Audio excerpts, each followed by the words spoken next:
Sunday, August 23rd, 2009, this is Todd Vlog episode 167.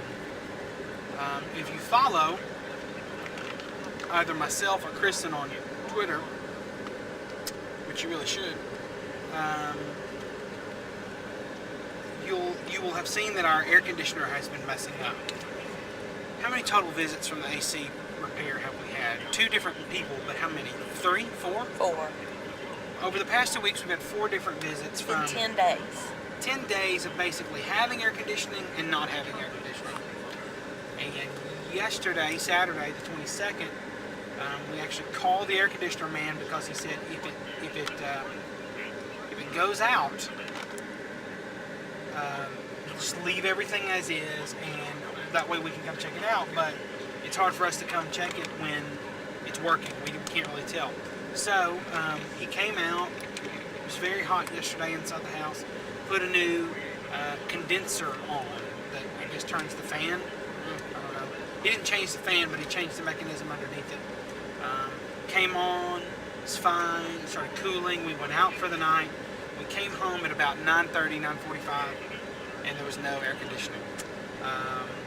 His theory that something was up with the condenser and that it was, when it would overheat, then it would shut down other things. Well, obviously that's not quite what's happening.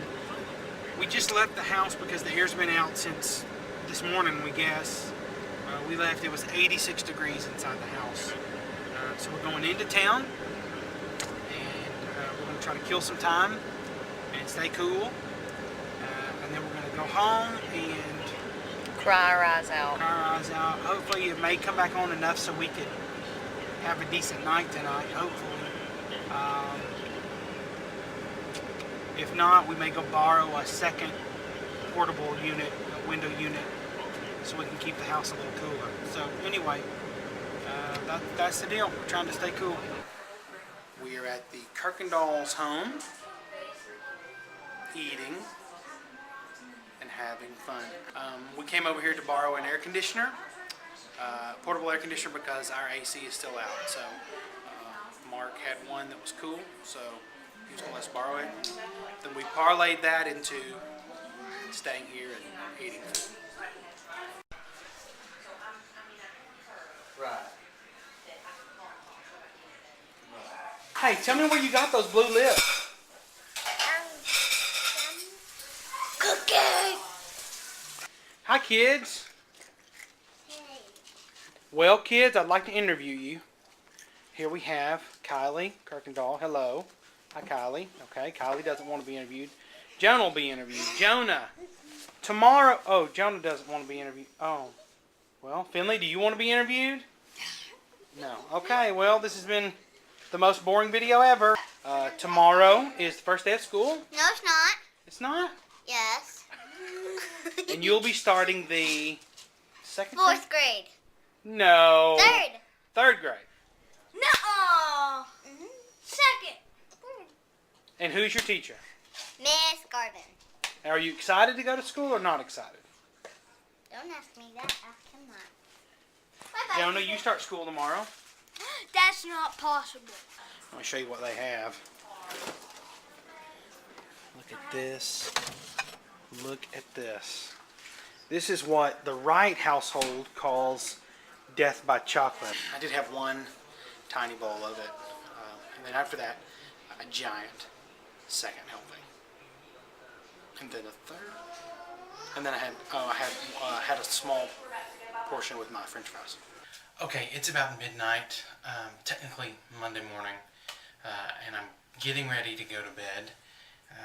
Everybody else is asleep, and the house is still very hot, but I had to just explain a little of the footage you're going to see here to end the vlog. Here's what happened on our way home, coming down 69, headed south toward Flint. We drive almost right past Bethel. We're past Bethel, and we see over on the right-hand side a little fire, like a little grass fire. And so we're kind of like, wow. So I see a car pulled over. So I pull over and call 911. and said, "Hey, it looks like there's a grass fire here," and it was spreading rather quickly because it's very, very dry here. And the woman said, "Are you a mile past the 49 crossover?" And I said, "Yes." She said, "Okay, we've got rescue on the way." So I give Kristen the camera, and we go to turn to go make another loop to go get some footage of the fire because we thought it would be cool. And by the time we get around, 3 or 4 cars have stopped, and there are people with blankets, and they're putting the fire out. There's a guy who's pulled over with a fire extinguisher, and he's putting it out. And so we go on. We drive on to take the little side road down to where we live, which is Highway 346, and it's getting dark now. And as we turn, we're driving. We're sort of talking about, wow, this is amazing, this fire thing. And there's a car in front of us that has something hanging off the bottom of like the bumper, and it's shooting sparks off to the right and left. And it's what we believe to be the car who had caused the fire, and it's literally shooting sparks on the grass, and they're igniting as soon as they touch the grass. I mean, we're watching grass fires just pop up, and this guy's just shooting down 346. So we whip in to the side. I turn around and head back, pull over, call 911 again and say, "Hey, I just called you, but this guy's now driving down a different road." And so you're going to see the footage of us and the grass fire and kind of what transpired. Do you have anything?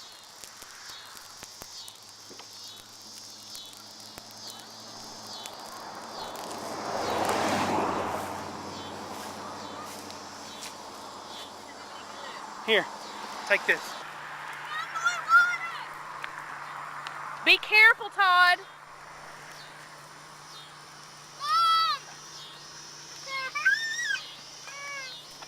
Everything's okay, Finley.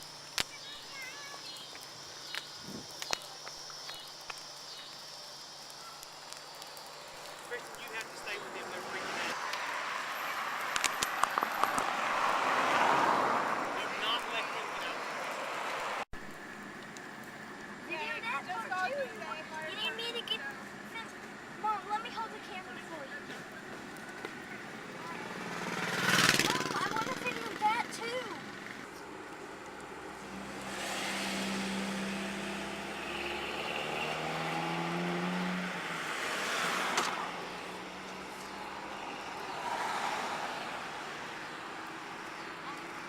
This is my first public fire, everyone, and I am very excited and scared.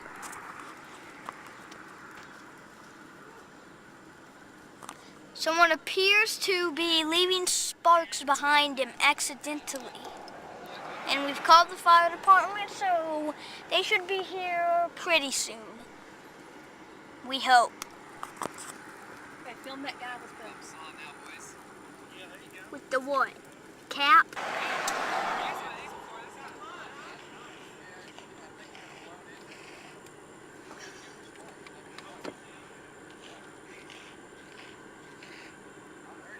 I'm smoking.